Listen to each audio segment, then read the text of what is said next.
آج ہم یہاں اس پاک ہستی کی سعادت کا جشن منانے کے لیے جمع ہوئے ہیں جن کی بدولت انسانیت کو روشنی اور ہدایت کا پیغام ملا۔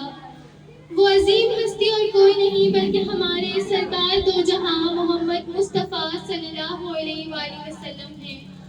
جن ہر ابتدا سے پہلے ہر انتہا کے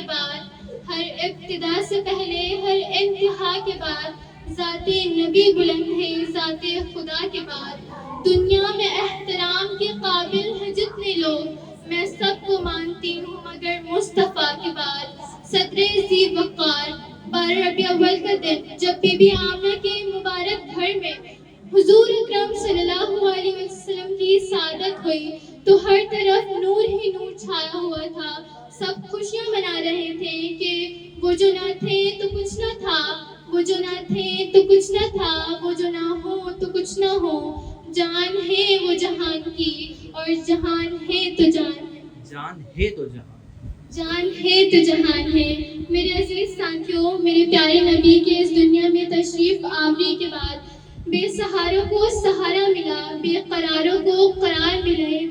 بے چینوں کو چین ملا، یہاں تک کہ نبیوں کو ان کا امام ملا۔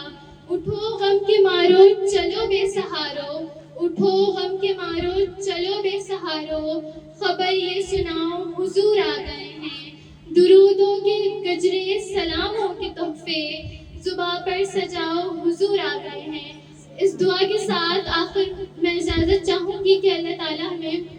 نبی کریم صلی اللہ علیہ وسلم کی سیرت مبارک کو اپنی زندگیوں میں نافذ کرنے کی توفیق عطا فرمائے، آمین ثم آمین۔ محمد کی محبت دین حق کی شرط اول ہے، محمد کی محبت دین حق کی شرط اول ہے، اسی میں ہو اگر خامی تو ایمان نامکمل ہے۔